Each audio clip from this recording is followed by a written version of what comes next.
Di umurnya yang ke-18 tahun, Hana menikah dengan seorang pria yang umurnya terpaut 30 tahun darinya.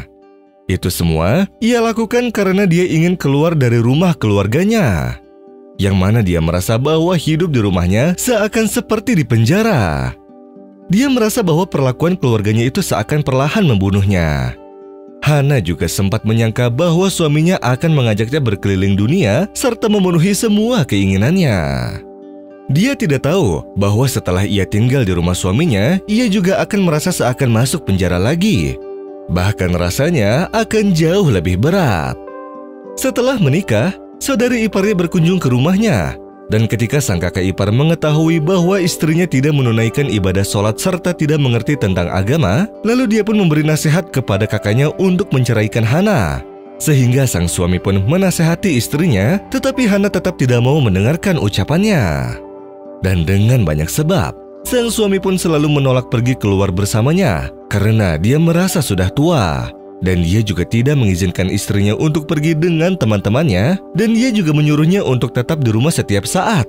Dan hal itu membuatnya berkenalan dengan banyak orang asing melalui media sosialnya. Hana malah merasa bebas dan senang walaupun tetap berada di rumah.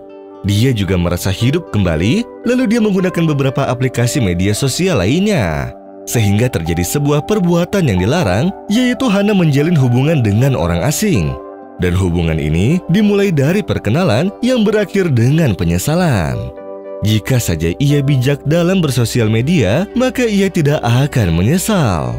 Kemudian ia berkenalan dengan orang baru lagi, dan ia selalu bermain internet ketika sang suami sedang keluar rumah.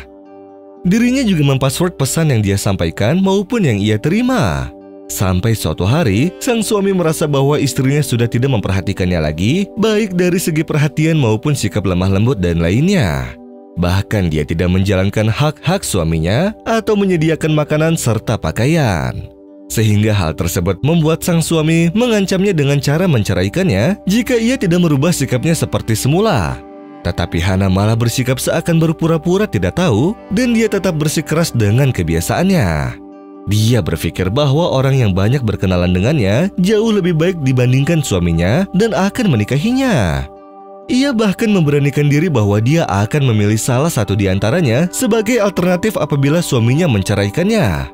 Dan setelah dia bersikeras, maka sang suami pun menceraikannya, ditambah karena dia tidak menjalankan hak-hak dan kewajiban sebagai istrinya. Dan setelah 2 tahun dari perceraiannya, tidak ada satupun lelaki yang mendekatinya untuk menikahinya. Setelah semua orang yang sudah mengenalnya melarikan diri darinya.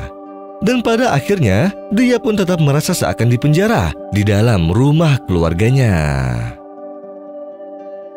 وَاتَّقُوا يَوْمًا تُرْجَعُونَ فِيهِ إِلَى اللَّهِ ثُمَّ تُوَفَّى كُلُّ نَفْسٍ مَا كَسَبَتْ وَهُمْ لَا يُظْلَمُونَ